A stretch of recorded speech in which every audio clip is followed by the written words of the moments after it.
Well, what is the real debt if we were to use the same accounting methodology that we have to use corporately and privately? It's about 210 trillion. That's what we actually owe.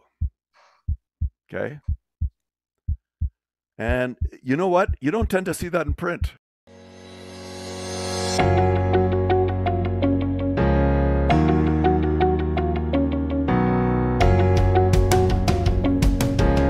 Well, hello to all of you. My name is Dawie Roodt. I'm the economist at the company called the Deflation Group, and you are watching WorldView. And this is a podcast where we explore everybody's perspective, which can broaden our worldview. And somebody that certainly is going to broaden our worldview is Uli Kortsch. And he's from the Monetary Trust Initiative, and he is also the founder and the president of Global Partners Investments. And he's written books, of course. There are people like this always write books. The one book that I've got 2 books here, and maybe you can correct me here. The first one is The Next Money Crash, and I would like to talk about that. And the other one is The Next Money Crash and the Reconstruction and a Reconstruction Blueprint. Well, good day to you, Uli. It is really a privilege. It's wonderful talking to you all the way from somewhere in the United States, I believe. Yes, well, the mountains, I'm in Boulder, Colorado. We are right on the bottom of those mountains. I can walk out of my place and walk up mountains. Well, there you have it. Beautiful. Is that the background, more or less, what it looks like outside your window? Or is that just a picture? Not quite. No, I'm not that close. Anyway, you should have said yes. You should have said yes, and I would have been properly jealous on that. Listen, it's really an honor for me to talk to you. And I've watched a couple of your videos, and I would like to explore some of your views on certain things that you've said there.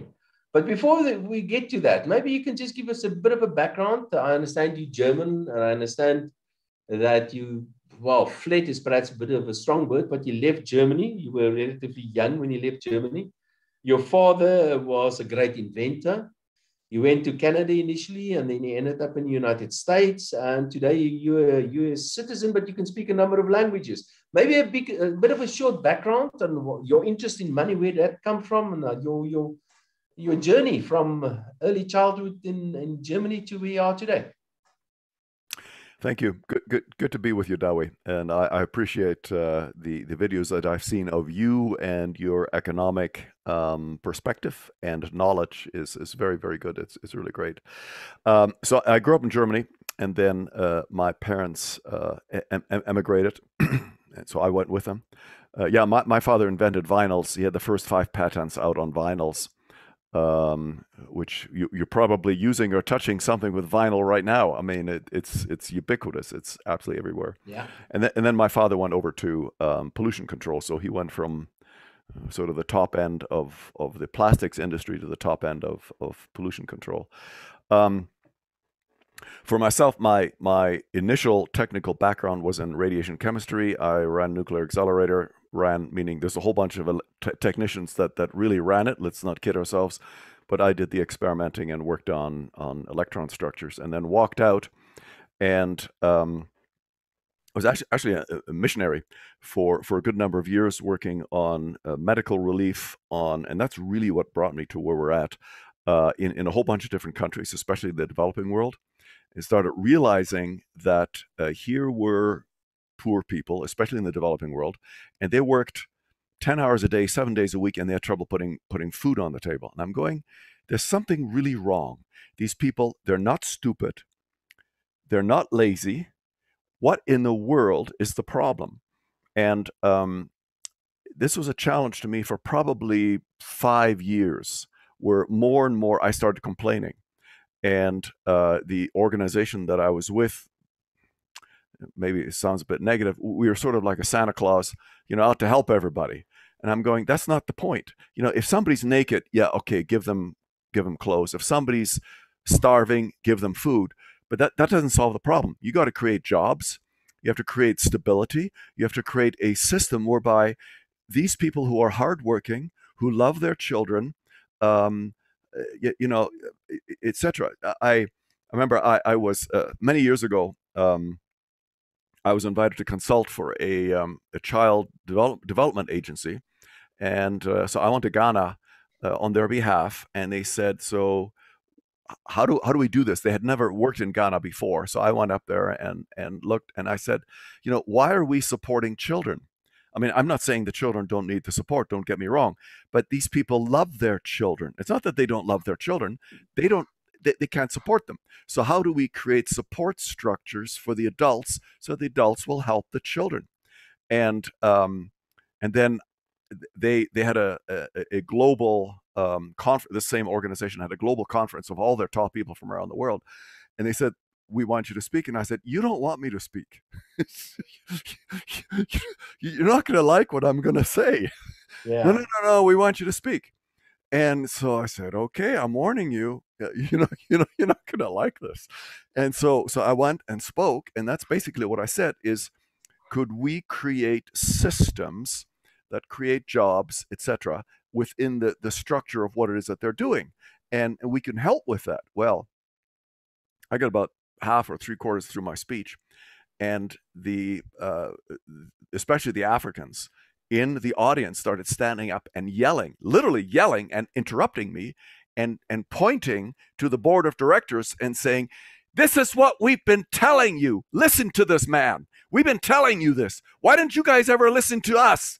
Now you're listening to him. We've been telling you this. This is what we need to do. I thought, I did warn you. I did warn you.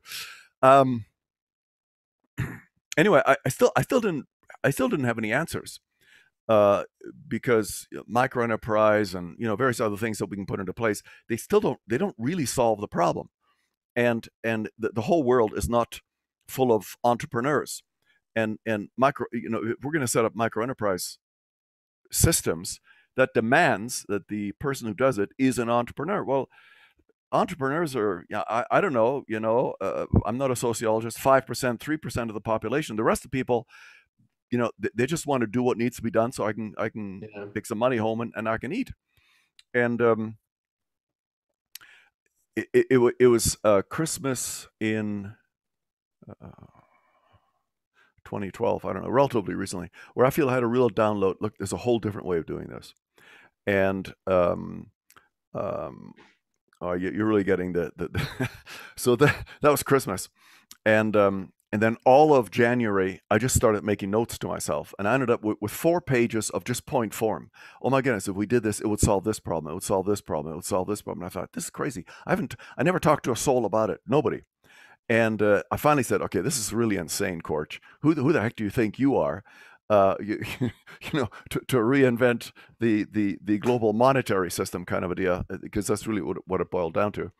And so then I started making some phone calls, and I ended up connecting with an Argentine economist who was part of the big changeover in Argentina in '98, I think it was, when there's a huge change in Argentina, and so he was one of the top economists involved in that. And he says, well, look, I'm going to be in your area. I said, well, come to my house. I need about an hour and a half. So I gave him my 4 pages of point form and walked through it. I'll never forget what he said. At the end of the hour and a half, he said, Uli, you're a really nice guy. I really like you, but you're totally out of your mind. You're out of your mind. You're crazy. And I thought this was really good. I thought I had some really good ideas. Anyway, he calls me back two days later, and he says, I have thought of nothing but our time together. This is unbelievable. He says, man, we have got to do this. What do you want me to do? We've got to do this. Well, then I was on a roll. Then I was on a private think tank here in the U.S., and the chairman was the prior runner-up to become president of the Federal Reserve Bank. And so I knew him, and I had a cell phone number, and I called him. I said, "Hey, I need about an hour and a half of your time. I got to talk to you. I have some ideas. I got to go through this with you." And well, about 15 minutes in, he said, "Stop. He says, "I know exactly where you're going. It's basically Fisherian economics." He says, "I'm the chairman of a small bank. We have got to do this. What do you want me to do? We have got to do this." And then as a result of that, I set up the whole conference at the Federal Reserve Bank. on basically on Fishery economics, or it's called all sorts of different things depending on your background, and it's been going ever since. So then I was asked to put a conference together to change the constitution of Switzerland to change back to the money system they had actually decided on over 100 years ago, and then same with in Athens. Under the auspices of the governor of the central bank there in Athens. So that's kind of my story. And ever since then, I'm doing what it is that I can to basically get that out. Well, listening to you, if you're coming from Germany, and if you come from Germany, there are a couple of things that Germany really stands out for. One is hyperinflation. Another thing about Germany that stands out is the economic miracle, and a couple of other things standing out for Germany as well.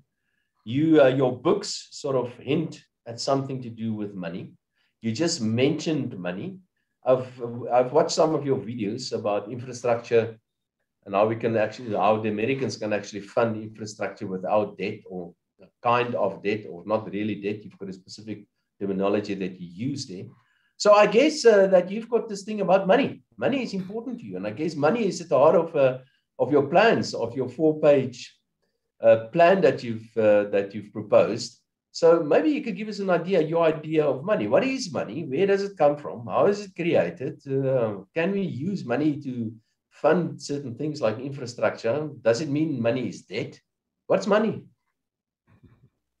Well, money is definitely not the rand bill in your pocket. That is sort of or the dollar bill in my pocket. That's a really, really small percentage of what we call money today. I remember I had an argument with one of the members in the IMF some time ago, and I was saying to him, like currency, so coins and bills constitute about 3% of all the dollars out there. He says, no, they don't. You're wrong. I'm going, I thought I knew what I was talking about. He goes, it's not anywhere close to 3%. Only it's less than 0.5%. That's the IMF saying that. And a huge percentage of that, at least from the American perspective, is what we call bennies, because on the $100 bill, the picture of Benjamin Franklin is on there. And so we call them bennies. And bennies are what finance prostitution and smuggling and gun running all over the world. They're all paid in US $100 bills. So a huge portion of this 0.5% that's that kind of currency is actually international. It's not even in the United States. Okay, well, what's the rest? Let's call it 1%. It's a nicer number. What is the 99%? It's electronic money. It's in your bank account. And what virtually no Americans understand, it's not even legal tender. People don't understand their bank account, the money that's in their bank account, is not legal tender. So you ought to try to pay your taxes with legal tender, and the IRS won't let you because they want the electronic variety. Okay, so what is money? Money is created through debt. I'm going to simplify it. Let's call it 100%. That's not totally true, but that's close enough. So when you go to a bank and you say, "Hi, my name is Dawie Roodt, and I want to borrow money to buy a car," and so they look at you, go, "Okay, you got a pretty good credit rating and all that kind of stuff. Okay, we'll lend you. Let me go back to U.S. dollars. It's easier for me because that's the currency I live in. So let's say I want to borrow $30,000. So the bank says, "Okay, cool." And so you sign a contract for $30,000. Let me explain what basically everybody thinks happens. Okay, so the bank then has that $30,000. They move it into, let me use my name, into my account. And then let's say I want to buy a car that's American made. Keeps everything simple. So I'm going to buy a Ford. So I go to the local Ford dealer and I pay the Ford dealer the $30,000 plus extra. It's obviously extra, but let's forget about the extra. And then the dealer pays the $30,000 to the Ford Motor Company to manufacture the car, and the Ford Motor Company pays the $30,000 to the worker. And wasn't I lucky? That worker happened to be banking at my bank, and he deposited that $30,000 into my bank so I could borrow it. No, that's one big circle. That money came from nowhere. Well, where did it come from? Well, it didn't come from the bank because that came from the worker, and it didn't come from me, and it didn't come from the dealer, and didn't. That's not how it works at all. What actually happens is, I go to the bank and I sign a contract for $30,000, and the bank, what we say ex nihilo, out of nothing, creates that $30,000. It did not exist before, so my loan creates U.S. dollars. That then goes to the dealer, goes to the manufacturer, goes to the worker, and etc. All right, let me stop at that point. Let's say I'm going to use I'm just trying to keep simple numbers here. So let's say my interest rate is 10%. I hope not, but let's just say so. Okay. So I have a really, really good year. And I sell 1 million copies of my books. I doubt it, but okay. And at the end of the year, I go to the bank. I say, man, I've had a fantastic year. I want to pay it all off. Well, let's say I've made no payments all the way through the whole year because I didn't have to. I'm just trying to keep everything simple here. So at the end of the year, what do I owe? Well, I owe $30,000 principal plus 10% interest, which is $3,000. So I owe a total of $33,000, right? So I pay the bank the $33,000. What happens? Well, the $3,000 in interest, that is direct income to the bank. They're making money out of money they themselves have created. It's good business. Sort of, well, there's downsides to that business, but anyway, all right. What happens to the $30,000? This is what really blows people away. The $30,000 did not exist to begin with, and when I pay the principal, it disappears. It doesn't exist anymore. So in order for there to be US dollars or rand or whatever in circulation, we have to do two things. Number one, every time somebody pays a principal on their house or their car or any kind of a loan, or by the way, their credit card, same, all the same business, okay? We are destroying dollars. So in order to keep the same dollars in circulation, we have to create new debt. Doesn't stop there. Okay, we have a growing economy. In order to have zero inflation, we can talk about velocity. Let's keep velocity out of this just for the time being, okay? Let's assume velocity doesn't change. It is changing. Let's just assume it doesn't change. When the economy increases, the amount of money in circulation has to increase, which means the debt has to increase. That means I, as an American, have to borrow money so that the international drug cartel has bennies that they can pay their people with. What a wonderful situation. That's money, ladies and gentlemen. Yeah, if I may make one or two comments on that. Yes, please. Yeah, for one is you making use of your example. Yeah, I think basically you explained it correctly. I think that is correct. The only thing that can add to that is that the lending out of the $30,000 and the eventual redeposit back into the bank, it happens at various levels, and there are many transactions happening in the banking system. Of course, not on your transaction, many other transactions happening as well. And one can argue that the lending out and the depositing back into your example happens simultaneously because there are so many other transactions happening. The reason why I mentioned that is because that $30,000, one can argue, was actually funded by another deposit. In a way, it's not a chronological process whereby you lend out $30,000 and then the deposit comes back later. It happens all simultaneously in a way because there are so many transactions happening. That's the first one. The second comment that I would like to make is that this whole process starts off with somebody starting the process, and starting the process happens when a central bank creates the first dollar that goes into the banking system, which is called high-powered money, or so-called base money. And the third comment I want to make, it's not the banks. I can always also argue it's not the banks actually creating this money. It was actually you, because the act of borrowing the money from the bank is the same as the act of creating the credit for you. Exactly. So pointing the fingers at the banks is not necessarily always the right thing. It's as they say, it takes two to tango. No, I agree. It is simultaneous. I'd probably argue with you on the central bank because those are reserves. Now it's not the same. It's not the same in every country. Now I realize that. And reserves in the developing world. I know I was in Uganda, good number of years ago, dealing with central bank there, and where reserves were still used to control the amount of currency and inflation in action. That's not what we do anymore today. I mean, I have direct quotes from the Bank of England Yes. where they explain very clearly, if you need reserves, we'll create them. Mind you, we're so overloaded with reserves right now because of QE, especially any of the countries that sort of QE, so quantitative easing. Sorry. For those of you who aren't familiar with the term QE. So especially the hard currencies, so Japan, the euro, the British pound, the American dollar, where we have created enormous number of reserves. The way that does, the central bank creates the money out of nothing. Same thing, and they go to the primary dealers, the banks, to purchase government securities, because certainly here in the U.S., the central bank is not allowed to purchase on the primary market. That's against the law. It's called debt monetization. Well, we do the same thing anyway. It's all a bunch of... Doesn't matter anyway. It's the doesn't same matter anyway. Exactly. I totally agree with you. Yeah. But what that does is massively overload the bank, the commercial banks now, with reserves in their accounts at the central banks.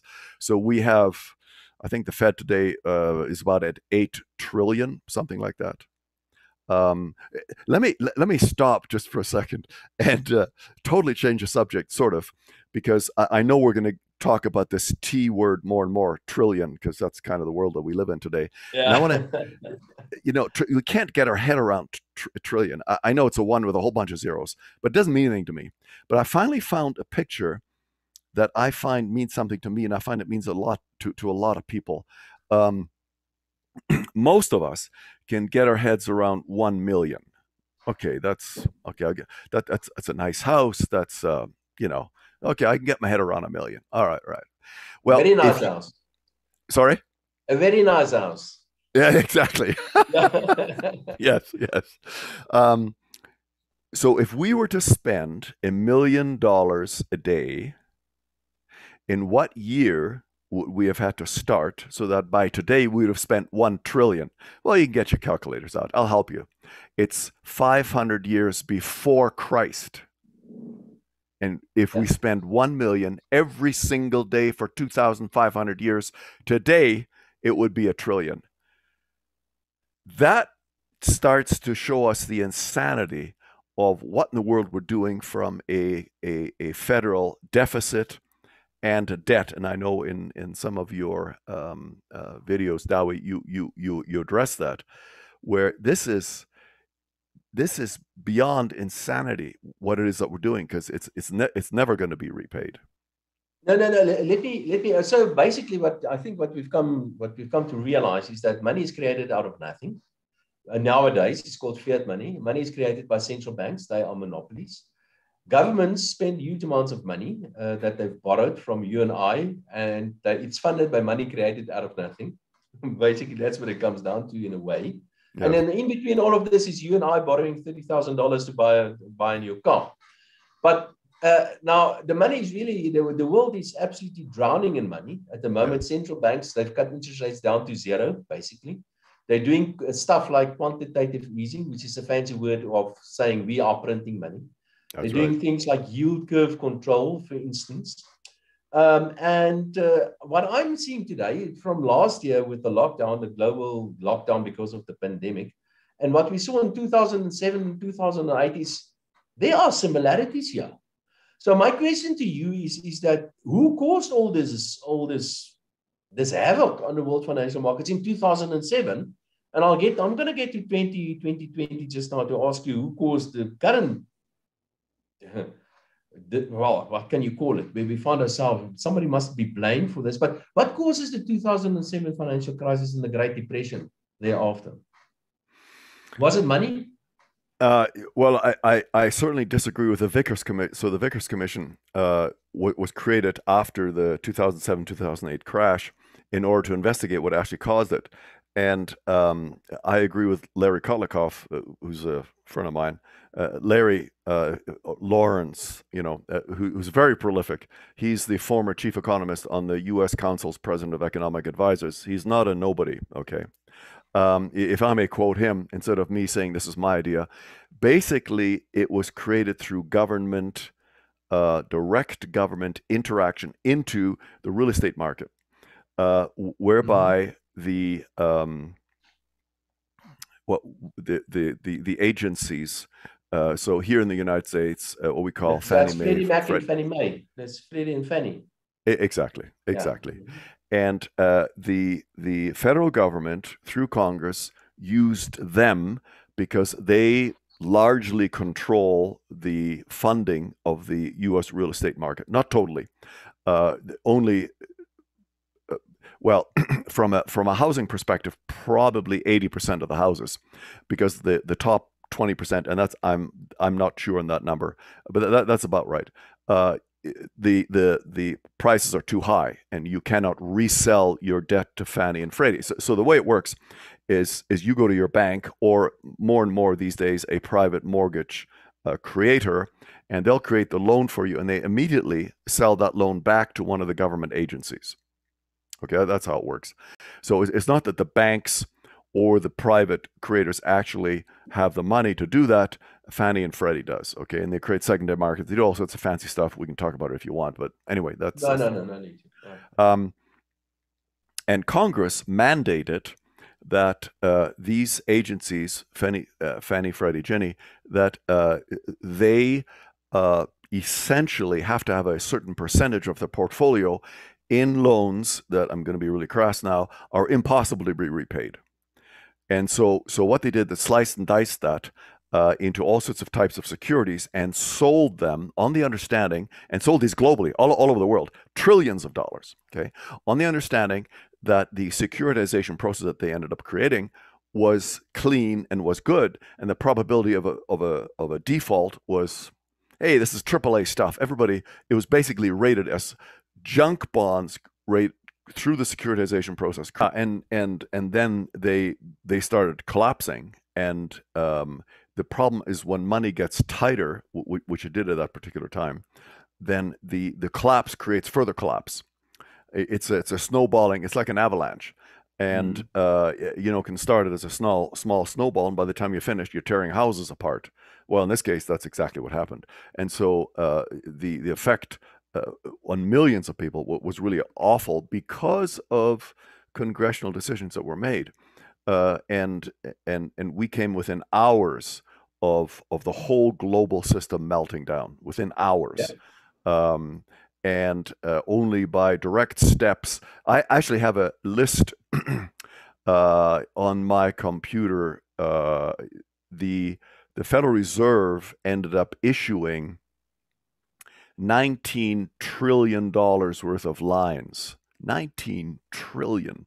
Two different central banks, which then moved them to banks to try to cover. Now most of that was never drawn. Don't get me wrong. It's not that they actually issued 19 trillion in loans, but they issued 19 trillion in lines. And I have a daily chronology, day by day by day by day, what was issued in lines, and then what was actually drawn on. So we never got close to drawing 19 trillion. But now that you know how big 1 trillion is,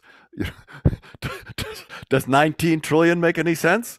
But that's what it took to rescue the world from decisions that were made here.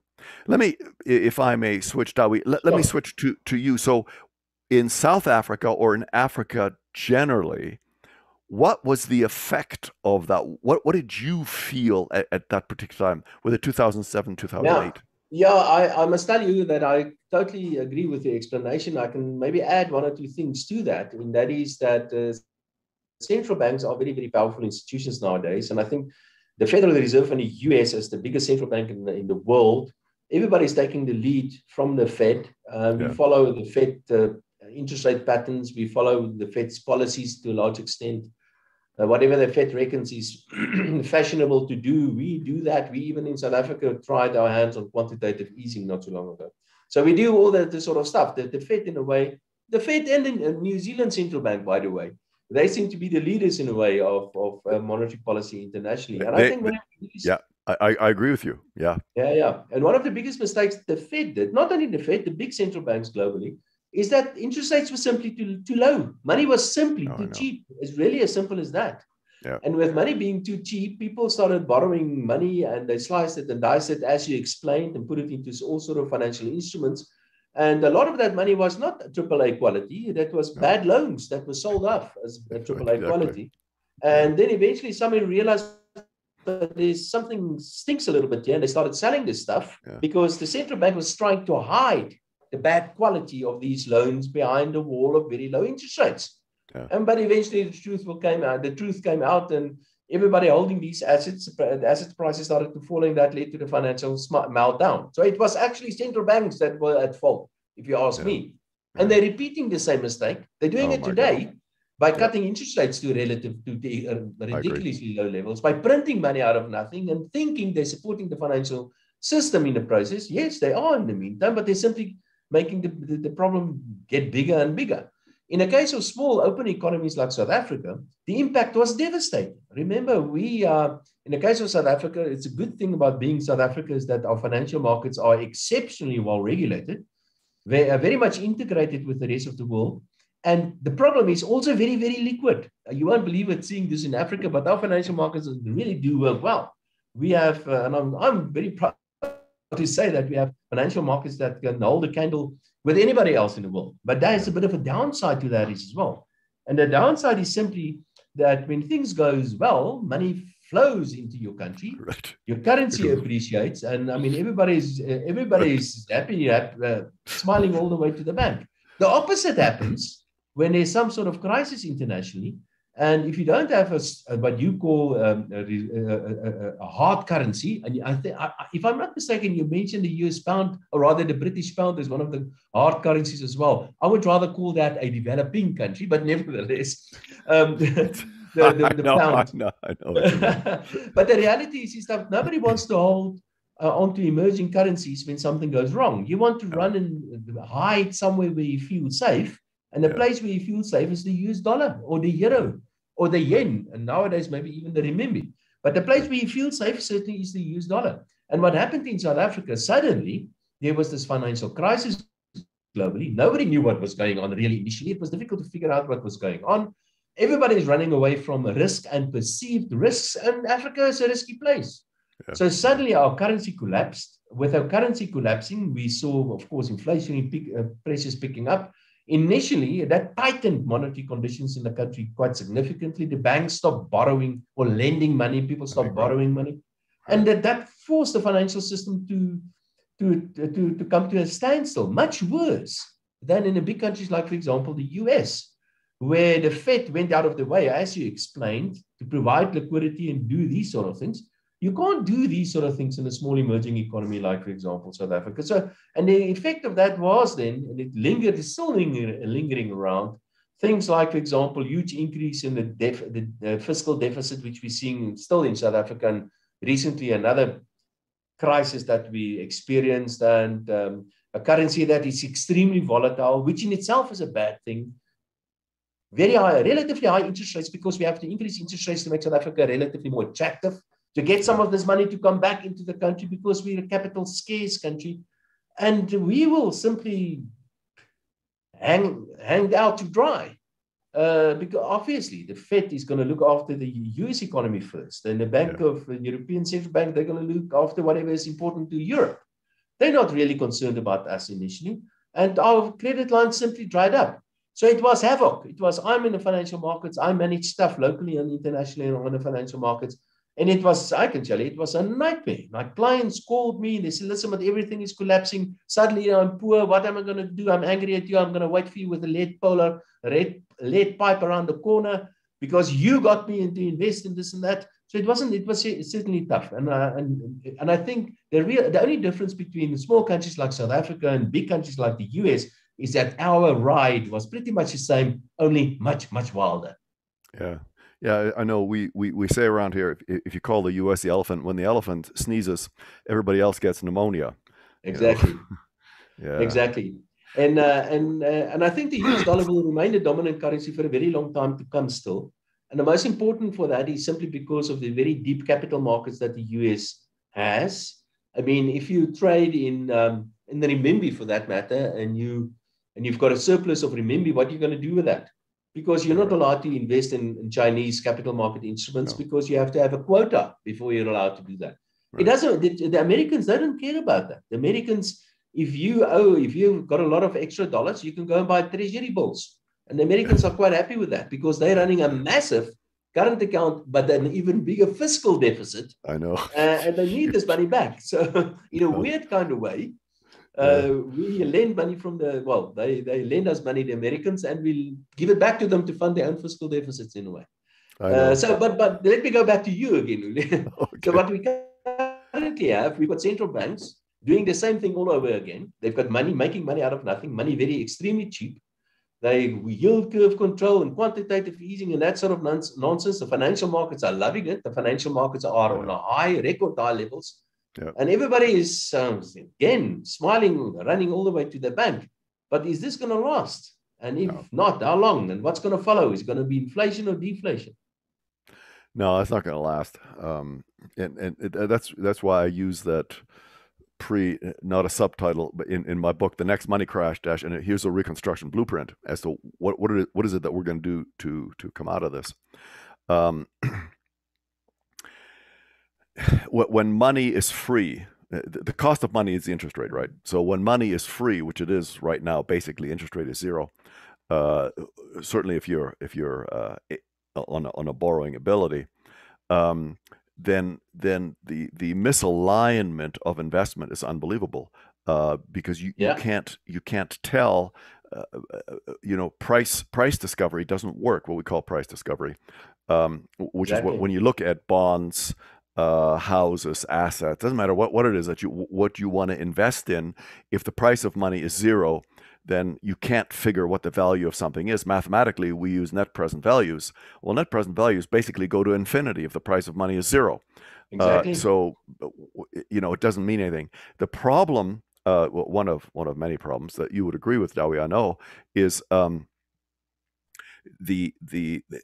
with that zero cost, assets inflate like crazy, but they're not measured in our measure of inflation.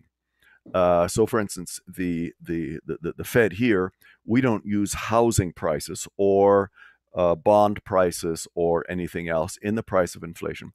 We use the equivalent rental. Well, rental doesn't move in the same way as the actual asset price, and so true inflation is not measured by what it is that the Fed measures as, quote, inflation. And one of the reasons is probably because it can't. We'd be bankrupt if we did, because the amount of debt that the federal government currently has on its books, there's no way we'd ever be able to afford the interest. Let me talk about debt just for a minute, because I think people don't really understand how debt works for the federal government, federal accounting. Let's talk about us personally. So let's say, again, I'm going to use U.S. dollars, and I'm going to use a U.S. kind of a system. So let's say that I go out and buy a house, and let's say the house costs $500,000, and I get a $300,000 mortgage. Okay, just whatever numbers. Okay, and let's say that my payments every month are $5,000 a month. I'm just round numbers. Okay, so I move into my new house, and I make my $5,000 payment, and the next month, my wife, it's always the wife's problem. She says, "Look, honey, we need a new kitchen." Okay, and okay. So what I do is credit card. If I have a good credit rating, credit card. I mean, for years, my credit, my interest on my credit cards was literally zero. Okay, well, I'm going to put it on the credit card. So what I do, I put $20,000 on the credit card, and then I can't make my $5,000 mortgage payment, so I add that on top. So that's $25,000 now I put on credit cards. Okay, and the next month, I can make my $5,000 payment. And the next month I can't. Whatever. So the question is, at the end of a year, what do I owe? Well, I owe the $300,000 mortgage minus 12 months worth of principal payments. Let's say that's $500. Let's just call it Yeah. zero. I mean, it's almost zero. Let's just call it zero. Probably $500. This is probably all it is. All right. And on top of that, I owe $25,000 in credit card debt. Is that not correct? Yeah. So I now owe $325,000. Exactly. Correct? Now, that's you and me. That's how we live. Okay, let's go to the federal government. So the federal government, same kind of thing. Let's just stay with a house price. If the federal government would have gotten the mortgage for $300,000, would have put the credit card, put $25,000 on the credit card, what in the accounting system of the federal government, what would they owe? I'll tell you what they owe. They only owe $25,000. They don't owe the $300,000. You go, what? That's right, because they only owe what they put on their credit card. They don't owe what is contractually owed. And you say, well, the federal government doesn't have a credit card. Yes, they do. We call them treasuries. Okay, they issue treasuries. The federal government only owes the treasuries that it has issued in order to cover its current deficit, added up over the years. Okay, so the federal government does not owe the $300,000 legally. It only owes the $25,000 that it has issued in treasuries. Well, what is the real debt if we were to use the same accounting methodology that we have to use corporately and privately? It's about 210 trillion. That's what we actually owe. Okay. And you know what? You don't tend to see that in print. No, you don't. But I'm going to press you on this one. So tell me what's going to happen now. So we've created all this debt with you. Well, we as well, by the way, in South Africa. Yes. Not the same sort of, not so many zeros I can add. No. But for us, in the relative terms, it's pretty much big numbers for us as well. But so we've created all this debt, a lot of debt in the form of federal debt, state debt, but also Federal Reserve debt in a way, because that is what money is. So what's going to be the end result of all this? Are we going to see, the financial markets seem to think that we're going to see a bout of inflation. Some analysts, and that includes me, by the way, think we're going to see the opposite, deflation, within a year or so. So what's your view? What are we going to see in the short term? Yeah, there are two, and you're absolutely correct. I would agree with that. There are two opposing pressures. All right. There's the inflationary pressure by us printing money and sticking money into the system, and the current, I think, short-term inflationary pressures of our commerce systems not working properly. The just-in-time system that we've adopted worldwide has broken apart during COVID, and we're reorganizing some of that. But in the process, very simple. So 2 days ago, I went to the hardware store, big hardware store. All I wanted was a particular kind of screwdriver. Okay. And yes, boom. And the very kind I wanted, they didn't have. And then yes, they had. And I said, when are you going to get this? And he said, I have no idea. I said, man, I need this thing right now. He said, I have no idea because of COVID, because the whole supply chain is broken. It's not working. Okay. That creates inflation because all of a sudden people like me, I'm desperate. It's whatever. It's a particular kind of a screwdriver, and so I'm willing to pay one. Let's say the screwdriver only costs $3 normally. I'm willing to pay twice that because I need the thing now. Yeah. So I did. I went online, and sure enough, I paid $7. I did. I paid $7 for one stupid screwdriver, and I'm going, this is ridiculous. For $10, I could have bought 15 screwdrivers. Probably anyway. That creates inflation. That's a short-term effect. Yes. Now, labor isn't. Labor is more long-term. It's very hard to lower wages, so we don't know exactly what's going to happen. But let me, on the deflationary side, and I really agree with you, debt is inherently deflationary. Okay. The debt pressures lowers our capacity to produce because what debt does is it pulls tomorrow's capacity to today. That's really what debt does. So capacity, I'm using the word capacity, but both production and services. What we could do tomorrow, no, I want it today. And that's what debt does. So tomorrow gets weaker and weaker. Again, let me use the U.S. example. So for decades, we have had no problem having an annual GDP increase of 4%. Okay, I'm not saying it happened every year. I'm just saying it was not problematic. Okay, that's over. That's finished. Well, this year is crazy because that's a COVID effect. But for us to get an annualized GDP increase of even 2% is probably impossible because of all the debt level that we have. And same we were talking earlier about what money is and money creation. It's my desire for more debt that as Dawie said, that's what creates the money. Well, when I'm already massively in debt, I do not desire more debt. Yeah. And that's personal, corporate, and governmental. Okay, nobody is saying we want to have more debt. The only reason the federal government is creating more debt is because of the crazy situation that we're in with COVID. They don't. It's not that they want the debt; it's they feel they have to do the spending. So that's a huge deflationary pressure that's there.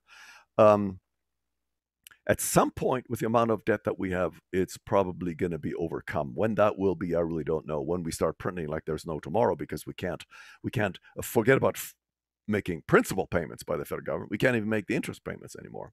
As long as the interest rates are still close to zero the way they are now, they're way below average for the last several decades. If you look at the average, let's say, U.S. Treasuries versus what we're paying now, oh my goodness, it's just ridiculous.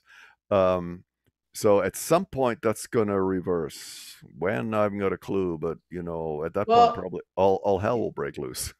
Yeah, well, I think about the next two comments. The one is that the amount of debt on the central bank, the Federal Reserve, which consists of mostly government debt or state debt, so treasuries. I don't know what's the exact amount. I think it's about 4 trillion or so. What is that? Quantitative fees. Well, it's treasuries and agencies, and just this morning, I saw in the Wall Street Journal that they're going to start selling under the absolute crash of COVID, the ETFs and some of the stuff. Yes, I know that they're going to start selling it. The corporate debt. They're going to start selling some of the corporate debt. Yeah, that's really unusual for the U.S. I don't think we've ever done that in history. I may be wrong on that. There was a time, I think, just after the war. But my point is that there's a lot of treasuries, or rather a lot of treasury bills on the balance sheet of the Federal Reserve. Oh yeah, a couple of trillion. How much exactly? I don't know exactly. That'll be more than that. And that is basically fiscal debt. Yes. But I know everybody says that central banks are independent and central banks are separate entities and institutions. We all know that's nonsense. They're all part of the same thing.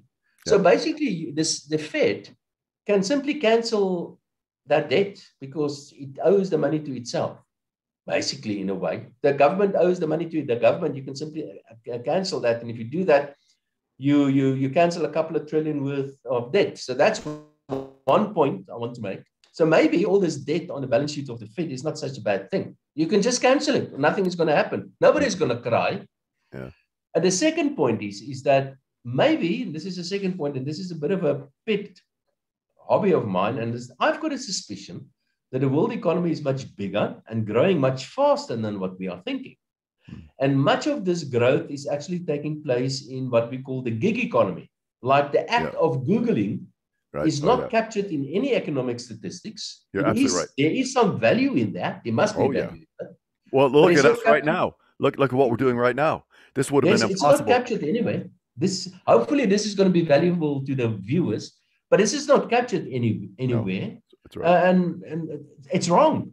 So are we unnecessarily worried about all this debt? Because half of the debt we can simply write off and nobody's going to say anything about it. And the rest is relative to the size of a much, much bigger economy is actually a tiny amount of debt. So why not keep on borrowing, keep on spending? I think, by the way, I agree. I agree with a lot of what you're saying. It's basically the last chapter in my second book. Oh, let me here this one. The blueprint one. That's what I wanted to get to. Yes, exactly.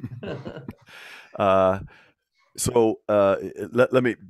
The last chapter deals with exactly issue. Let me just a little bit before then. So Bill White, who's the former chief economist of the Bank for International Settlements, that is, I call it the central bank of all the world's central banks. Okay, Yeah, the so BIS, yes. he was a top economist. He's now with the OECD. Really sharp guy, wonderful man personally, really wonderful person. But his chapter in the book is one of the longest chapters, and I say to people in the introduction, I say, well, if you get through Bill's chapter, you've pretty well got an economics degree, and he is devastating in his analysis of where we're at and what it is that we've done. Um, and it comes back to Dawie, what you said. What is really the definition of debt? And okay, again, speaking as an American, I go back to the Civil War here in the U.S. In the 1860s, where the U.S. country was rebuilt not on Fed dollars, but on not Federal Reserve dollars, but on U.S. dollars. And there are, to this date, you can go at the end of every single month, about a day or two after the month, Treasury issues a list of all the debt. Okay, here's all our debt. Boom, boom, boom, boom, boom, boom, boom, boom, boom. And then there's this weird category that is not debt. It's not included in the debt calculation, and those are the dollars that were created by Treasury. They're Treasury dollars, not Federal Reserve dollars, and they're not considered as part of debt. And what I do at the end of that chapter, together with the director of research of the Bank of England, good friend of mine, Michael Kuboff, is say, look, we can deal with this in a manner very similar, Dawie, to what it is that you said, except here are, so I've got balance sheets in there. This is what can be done. And it's non-inflationary by us using Treasury dollars in order to pay for this, because the money is already in circulation. It's already in. We're not creating new money by undoing the debt definition of what this is all about. There was actually an informal meeting a number of years ago of 10 or 15 people sitting around drinking wonderful wine from the Federal Reserve, and in the midst of this dinner, so totally informal. No recordings, nothing. Somebody said, so somebody explain to me if let's just wipe this out. Dawie, exactly what you just said. So what would happen? I mean, so, and everybody goes, well, yeah, yeah, well, yeah. and these were top people in the United States. Yeah, well, yeah. Nothing will happen. Yeah. Nobody could come up with a hard answer. Yeah, but okay, so that's the question about the money. Who owes what to whom, and it's not a case of owing money to yourself. Yeah. And the second comment, like what I've made, what if the whole economy is much bigger than what we think it is? So maybe we don't have a problem. Maybe we are not heading for doomsday. Maybe we're just heading for wonderful times forever and ever. And actually, the central banks can create even more money, and we can all buy new flat $300,000 cars. Yeah, the problem is the control mechanism. So, like I said, this is the GDP, and this is the amount of money in circulation. And by the way, this is getting velocity, as Dawie, as you know, is dropping. Collapsed down. I mean, we're down to, I think the US dollar now is down to 1.15, 1.13 is the latest I saw. Yeah, I'm not sure that ever happened in history. No, certainly not in recent history. Yeah, so I don't think it's ever been there. So it's unbelievable. In other words, the amount of money in circulation has to increase more proportionately than the growth in GDP. Exactly. Yeah. But the problem is the control mechanism. Right now we have 12 people, the FOMC, the Federal Open Market Committee here in the United States, that they are the control mechanism. And I'm afraid they don't have a good history of forecasting inflation rates, et cetera, et cetera. If you go back over the last 20, 30 years, it's been really, really, really bad. The other thing is that their decisions tend to, especially when it comes to interest rates. Uh, and I realize that as we get down to the quote, we used to call the zero bound, I think it sort of still is. I mean, Europe is below this, what, 17 trillion now, I think, in global bonds that are trading below zero. But it's Yeah, still, it's kind of, sorry. recently yields came up a little bit, but it's still quite a lot of money. Basically, what Huge. it means, if you lend money to a German government, you have to pay them to take your money. I know, I know. And in Denmark, mortgages were negative. Yeah, Unbelievable. So you've got this very, very small group of elites, of supposed experts, who know exactly what's going to happen, and they control this. And my response is, no, no, they don't. They control it, yes, to a large extent, that is true, but no, they don't know the future. And so I am more concerned about the control mechanism, um, good point. as to what it is that needs to be done. And I think we're going to overshoot. I think the political pressure, just like with Nixon in 1971, when Nixon took the U.S. off the gold standard, and then he pushed Burns. We have word for word recordings on what actually happened. It took 30 years to correct the decisions of one man who insisted on becoming president, of being voted in again for president of the United States, who created a global situation so that he would be. This is unbelievable. This is absolutely unbelievable. And it took Volcker, almost not quite 20 years later, in order to bring interest rates to just below 20%, in order to undo what Nixon did. And then, of course, that huge crash, and I think to a certain extent 2007, 2008 still came out of the. I didn't want to go through that whole thing before when you're asking about that, because those were the Community Reinvestment Act. That was late 90s. That was still coming out of the huge crash that Volcker created in order to kill inflation because of the decision Nixon made. And so then the Community Reinvestment Act was created, which ultimately created the global financial crash of 2007, 2008. One man? Really? Willie, I must, let me interrupt you. I just want to explore one last point, if I may, and that is your views on. So we know that central banks become these omnipotent organizations. They're acting like gods. They are the guardians of money, the creators of money. They set the price of money. They know exactly what is going on in the economy. They've got insights that you and I can only dream of. Right. They're really clever people, it seems. But there's a good possibility that we may see a lot of inflation. It is a good possibility. And by the way, I've done some calculations on the South African currency, the rand. The rand is 60 years old this year. And in that 60 years, we've lost more than 98% of its value. 98. 98%. The US dollar it's not far off, by the way. No, I know it's not. Not far off. Yeah.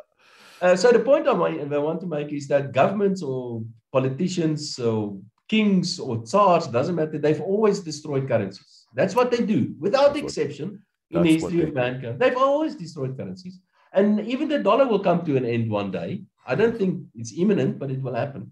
So my last question to you and your views on, is there an alternative? What do you think of private monies? What do you think of the so-called crypto monies? I don't like the word. I prefer to call it private monies. But technology has changed. What about Bitcoin, Ethereum, these sort of things? Is there a place for it in the future? Are central banks going to destroy their currencies again, like they've done in the past so many times over and over again? And will that create the opportunity for private monies to return again?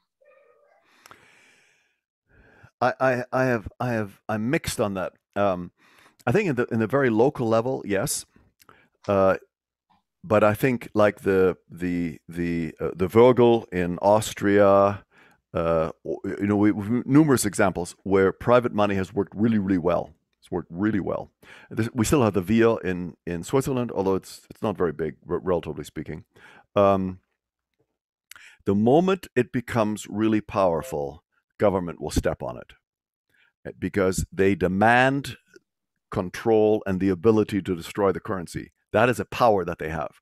So I think on a very local level, I have a very good friend who's really working on the very local level, trying to create local small currencies. Or it's like the okay, here's another, the Libra, the Facebook. Okay, so they came out here. We have this great concept, and Facebook's global. Let's not kid ourselves. And so they're going to come out with a Libra, with a global cryptocurrency or a global private currency. And it was stepped on by the Fed. The Fed said, "You ain't doing this." So they've had to massively change what it is they're doing. They're now coming out with new ideas. And you notice all of the major central banks are coming out with their own CBDC, central bank digital currency. So I think on a local basis, especially from a buy-sell, Bitcoin isn't used for buying and selling. That it's strictly, at this point, it has value because people think it has value, but it's not being used in commerce. Essentially zero. There's some things happening, but very low. Then of course there's Elon Musk who says you can buy a Tesla with it. Oh no, you can't. Oh yes, you can. Oh no, you can't. And of course, it goes up and down like crazy. And in the process, he makes a few $billion. Yeah, whatever. But the moment they become big, like the Libra as a possibility, or any other private currency, I think the central banks of that particular country or globally, whatever, are going to step on it and say, "Yeah, you ain't doing this." Then they'll have to come up somewhere else, small again. On a small basis, yes. Yeah, I really think so. Especially, the ones that are trying to be stable coins. I say trying because some of them aren't doing all that well. But a stable coin is something that is anchored to a particular currency, to the dollar or the euro or whatever. I think so. I'm more. Let me just talk about CBDC. CBDC. I can really understand why central banks are in favor of it, because it would solve a number of the problems. For instance, the lag in timing that I talked about just a little while ago, the 2-year sort of timing in between actions of the Federal Open Market Committee and sort of what actually ripples through the economy. With CBDC, it's essentially instant. So I can understand why they want it. I'm afraid of this stuff, I have to admit. When I look at what China's doing, with their social index, whereas if you jaywalk, that'll cost you, a 10 renminbi, whatever. And we can instantly do that through the central bank cryptocurrency.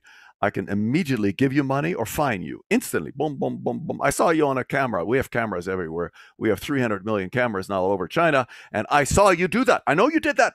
That'll cost you 100, whatever. And that's the side that scares me.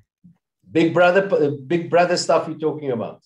Yeah, but the positive side is that we, the private sector, we can do exactly the same, and we can use that sort of technology to make sure to create state-proof lives, because politicians keep on interfering in my life all the time, and I'm pretty much sure all over the world as well. But I must tell you, Uli, this was really fascinating. It was really amazing talking to you. I really enjoyed it immensely.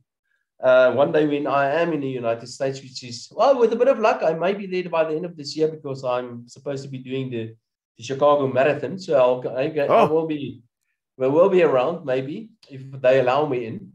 So maybe I'll pop by and see if I can come and say hello, and maybe we can explore some of these ideas again. It was really a wonderful opportunity for me to talk to you, and I really immensely enjoyed it. Thank you very much for talking to me. Thank you ever so much. Although I have to admit, I'd rather see you in South Africa, but that's okay.